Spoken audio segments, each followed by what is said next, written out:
Hello and welcome to Accent Excellence. I'm Chuck Lionberger, and we're here at the 2017 Little Feet Meet at Northside High School. Coming up, we're going to tell you all about this event and how it teaches respect and unity. Also, we will say farewell to one of our retiring principals, so don't go anywhere. We are moving forward with Accent Excellence next.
The Roanoke County Sheriff's Office presents the Avoid Program, a personal safety class designed to help citizens with information, tips and tricks to help gain awareness of their surroundings, strategies to help plan for the unexpected, and the confidence to deal with encounters that may arise in order to enhance personal safety. The cost of the class is 10 canned goods or non-perishable items, which will be collected at the beginning of the class. Registration is on a first-come, first-served basis. For more info, call 540-283-3107.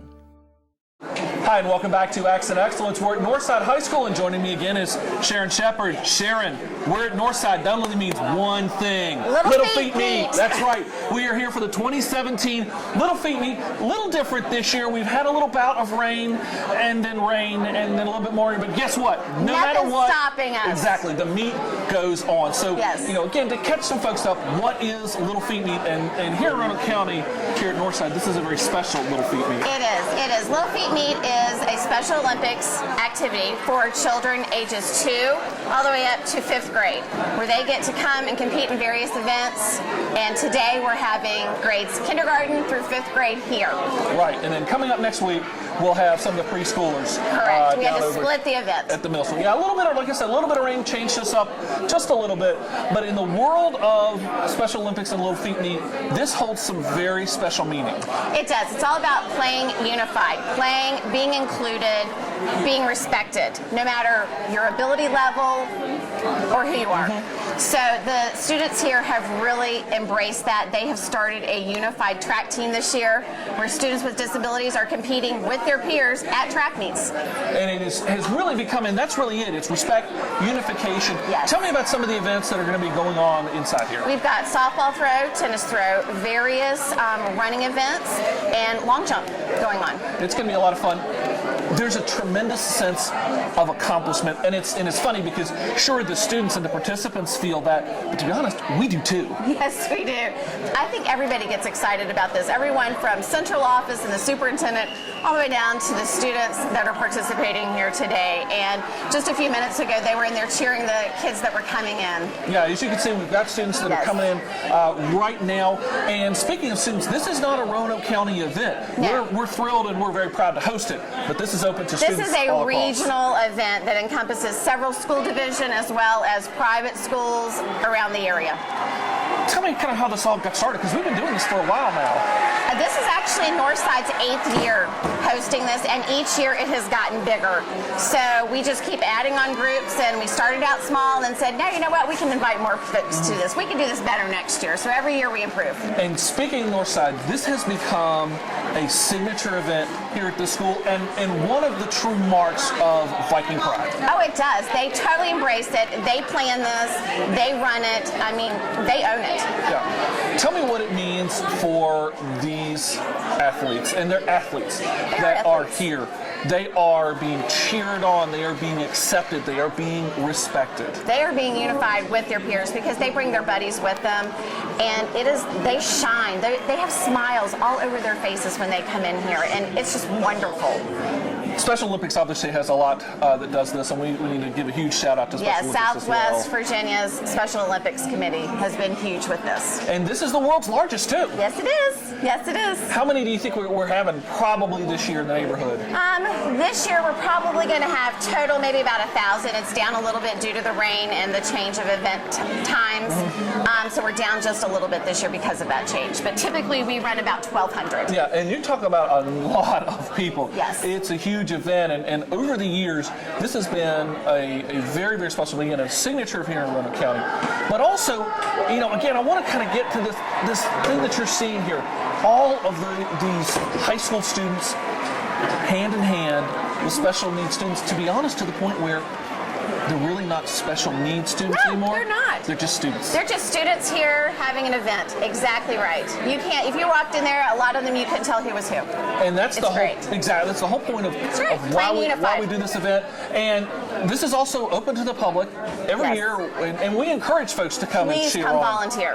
Yeah, volunteer and come cheer on. We will be doing Little Feet Meet again next year as well. So we look forward to seeing folks coming out for that year's Little Feet Meet. Again, a lot of folks that we need to say thank you to. Yes, Nancy Morehouse, Dominic McKee, Lori McCracken here at Northside High School, Marla Gibson, who's been a huge help assisting the students in getting ready for this. So I want to give a big shout out to all those. It's a huge event. It takes a tremendous amount of work to put on Little Feet Meet. And I'll tell you what, if you get the chance to come out and see Little Feet Meet in person, you're seeing some of what's taking place here today on video, but it's nothing like seeing it in person, is it? Oh, no, it's not. I get chill bumps every year when this event shows up. Yeah, I mean, it's just great. It really is a highlight. We also want to say thank you for being here with us and being a coordinator of Little Feet Meet. I want to thank you for being with us here. Again, we hope that you will think about coming out to Little Feet Meet, coming and supporting our special athletes here in Roanoke County as well as all across the Roanoke Valley. We also want you to stay right there because more Acts and Excellence is coming up. This is who I am. I can't do it alone. I'm a good person, and the truth is, I break the law.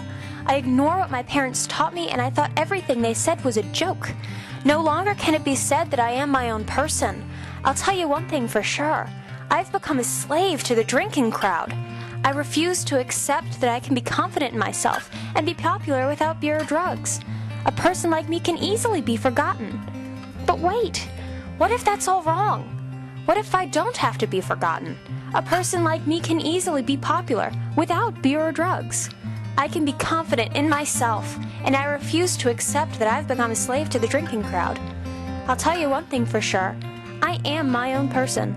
No longer can it be said that I thought everything they said was a joke. I ignore what my parents taught me and I break the law. The truth is, I'm a good person. I can't do it alone. This is who I am. Did you know the Roanoke County Sheriff's Office provides the Identify a Kid program to the public? This free program provides parents with an identification card of their child, including a photograph, name, address, height and weight, blood type, social security number, and other important info. Along with the ID card, upon request, they can also fully fingerprint your child. This program is offered at most civic events that are geared towards children, or you can schedule an appointment. For more info, call 540-283-3107. Hi, and welcome back to Accent Excellence. We're at Glenver High School, and joining me is Joe Hafey, and he's the principal here at Glenver High School. But Joe, not for much longer. Unfortunately, Joe is retiring and is leaving Glenver High School here. So we thought we'd take a few moments and kind of reflect on your time, not only here as principal, but also your time here at Roanoke County Public Schools. But you know, really, Glenver is kind of the focus because for your career, it really kind of all starts and ends here at Glenver. It does indeed, and Chuck, it's great to have you back at Glenver. The last time you were here, we were deeply under construction and then pulled the curtain back on a newly renovated building. And that was kind of the goal, was to get the project finished, live in it for a year, and you know, looking at my timeline, it carries me through my early 60s, and it's a great time to retire. All right, so when did you start at Roanoke County Public Schools? So I started actually right here at Glenver with a long-term substituting position back in 1979. And that was only a few years after I graduated from Glenver in 1974. So I've been a Glenver guy, pretty much from start to finish. Had great years in South County. Classroom experience at Hidden Valley Junior High back in the day was just tremendous. And probably my favorite time in the school division was when you're in the classroom working with kids. But my experiences as an administrator have been equally fulfilling, just in a different way. Now, back in your classroom days, you were a science teacher. I was. I taught 7th grade life science, had just a wonderful time with kids, and I've been doing it so long now that a lot of those kids are, here as teachers. So it's great to be able to see them grow up and have it come full circle. And speaking of full circle, years later, years after being a science teacher at several schools, as you said, schools in South County over what was Hidden Valley Junior High School, now known as Hidden Valley Middle. But then back around 2007 or so, you were named to come back to Glenvar. Yeah, that was actually a very unique experience. I received a phone call back in 2001, 2002 from Dr. Gallion. Said, we have a great career opportunity for you. And it was in August, and we were just about ready to come back to school. And they said, we'd love to have you go to Glenvar. And I jumped at the opportunity. Didn't want to leave Cave Spring and Lurch at the time, but it was a great move for me, and I haven't looked back since. Looking back as your time as principal here for 10 years, what would you say is probably your proudest moment? Well, there are several. The obvious one is the renovation of the building. That will impact this community for an awfully long time to come. But being able to take the instructional program to new heights, we've been named as one of the best high schools in the United States now on a number of occasions by U.S. News and World Reports, and knowing that we have taken our instructional program to that level is just huge. The high school will always be a focal point in the community, and to have been able to shape it, that's really big as well. And part of that, and again, it kind of comes back to the science. Glenvar High School and also the adjoining middle school for many, many years has been, actually I think about 10 years too, has been named a Virginia Naturally School. That's something you've been involved in as well. Well, only peripherally. The kudos there has to go to Charlie Filer. He's done an outstanding job with that program, and I write a letter of support and talk about the things that he does, but that's all Charlie, and you're right. He's done great things with Virginia Naturally, great things with our science club, reviving it, a fishing club, a partnership with Koppers Industries, doing some river recovery. So that's all him. But it is kind of a mark of what you have seen as kind of a move of Glenvar, yes, of this concept of kind of a big push for science, and especially thinking kind of environmental science. Indeed. One of the things that we've been able to do now that we have the new greenhouse is do this outdoor vegetable program. Kids are seeing the process from seed to sale. And it started early on. We did a pepper jelly from peppers that we grew in the classroom, started there, finished them outside in our outdoor growing area where the outdoor classroom is. They learned a little bit of marketing skills. They learned a lot about packaging. They learned a lot about sales. And from what I understand, they flew out the door, too. They did indeed fly out the door. We way underestimated sales numbers for that. So another successful project. Now, looking back, though, so we're talking about 1976 or so till today. Education's changed just a little bit in that time. It's changed significantly. Tell me about that. Well, the pendulum was way over here where teachers are doing a lot of creative things in the classroom, and they had the autonomy to do that so long as they followed a skeletal curriculum, which we all did. We were concerned about doing the right thing in the classroom, but we were allowed to let the creative juices flow. So speaking only for the things that we did at Hidden Valley at the time, we had a group of young teachers that all came in about the same time, and we were doing these really neat classroom collaborative projects. Well, then along come SOLs, and the pendulum swung the other way. And unfortunately, it took a lot of the creativity out of the classroom, and we were teaching to a test for all intents and purposes.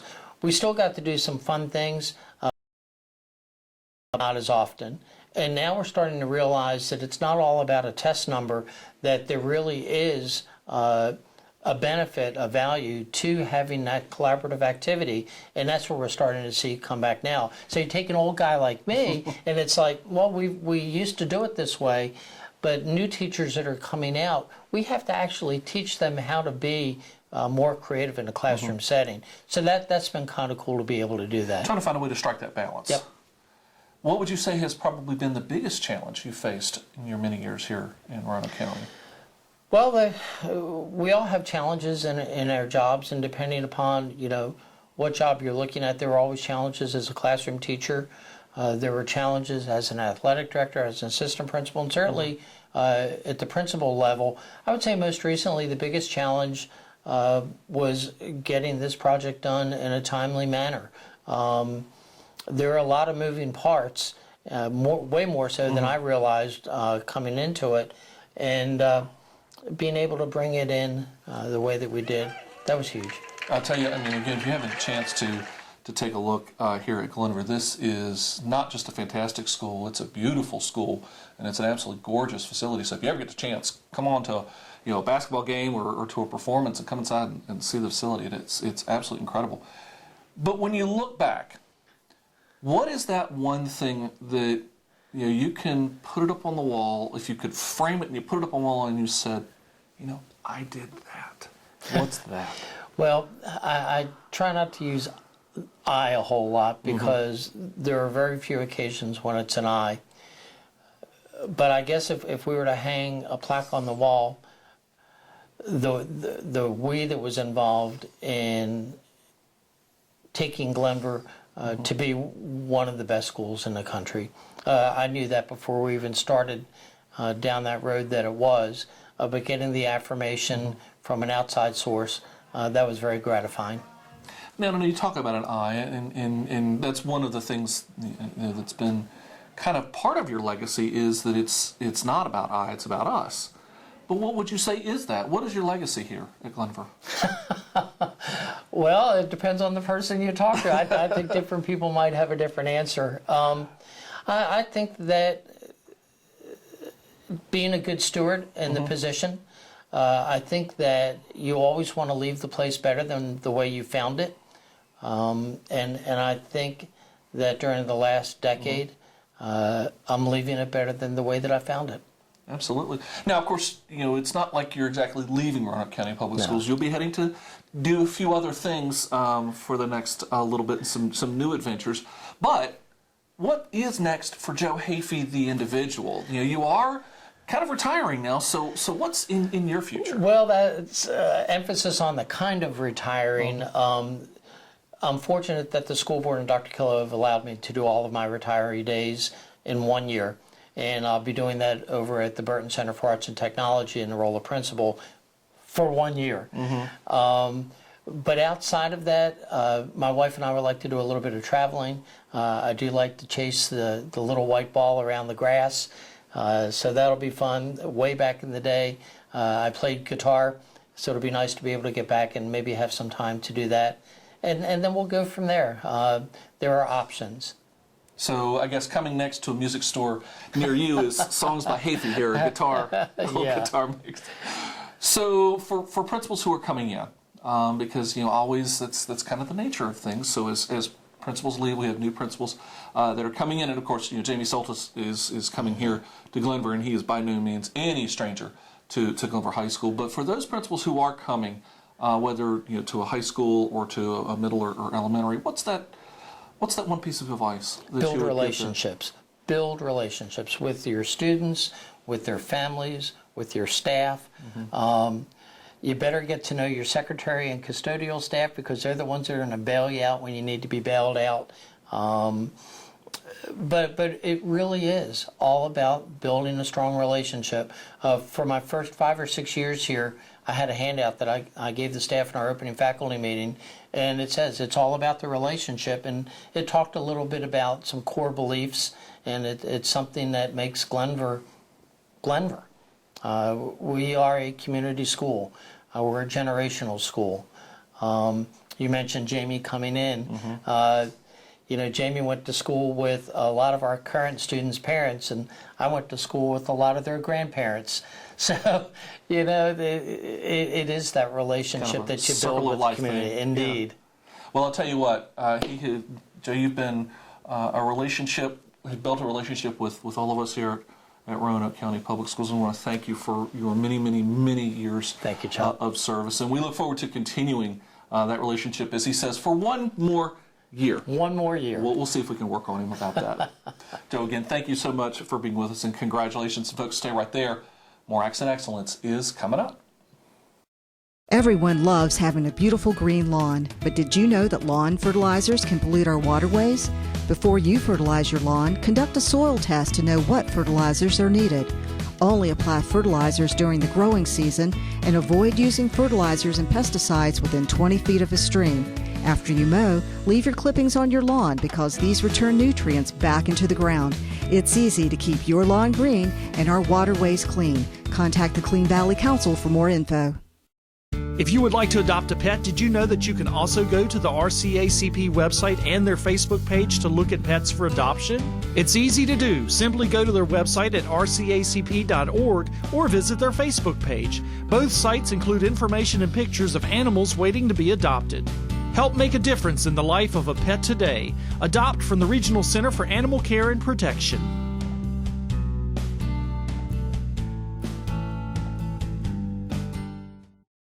Hi, and welcome back to Accent Excellence. We're here at the Burton Center for Arts and Technology, and joining me is Senior Brian McGrath and Sushila Shanta. She's the director of the Center for Engineering here at Burton. And guys, we're here. It's the annual Engineering Expo. Sushila, what's going on? This is the event that showcases the culmination of all the effort of all our students over the year, 9th, 10th, 11th, and 12th. And of course, the specific highlight is all the senior projects, not only their internship projects, but also the other two major projects that they have completed over the course of this year. So what is being represented here is literally a year's worth of study. Absolutely. And every student gets to participate and must participate. So the lower grades have projects that the class does as a whole, but we pick the students that have done the best work and assign them that project to explain. So they create the posters and their presentations. So we have 9th grade with a variety of projects, 10th grade and 11th grade.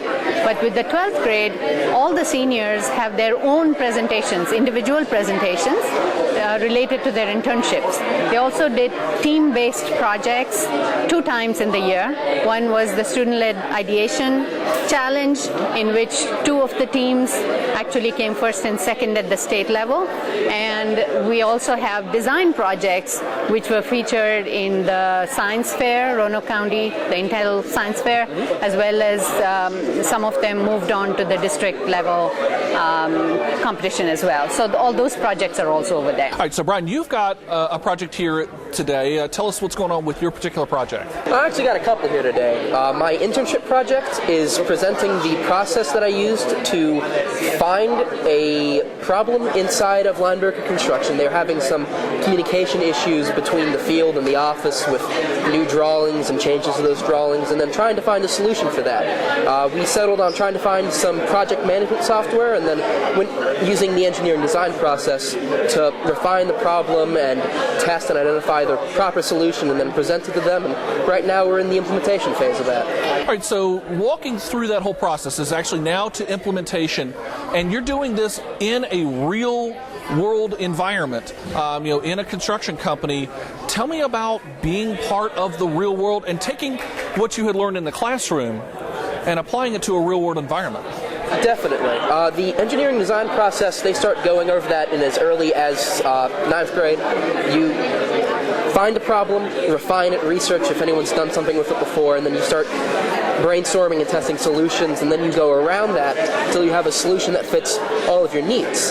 It's a very versatile process, and I was able to apply that in an actual environment, talking to real working adults. There was some nervousness there when they started talking about things like the money needed for the project, and it was really important to apply that and get all of that first-time fear and nervousness out in an environment where they know you're going to be nervous, they know you're going to be slightly skitterish when talking to a boss for the first time in my career, the first time I've been in a job environment with something that actually matters and can apply the chalkboard to the field. And Sushila, this is an opportunity that all of our seniors have. Yes, and something that he didn't mention is that this internship actually comes at the end of all this development work that we do, including public speaking. So they learn how to speak in front of people, make presentations in a formal manner. We participate in a Toastmasters club, and the students get practice speaking. So Brian's being able to communicate his project comes partly from the training he gets in the previous several months. And so students do that. They learn about researching. They learn about writing reports as opposed to writing essays. That's a big focus for us.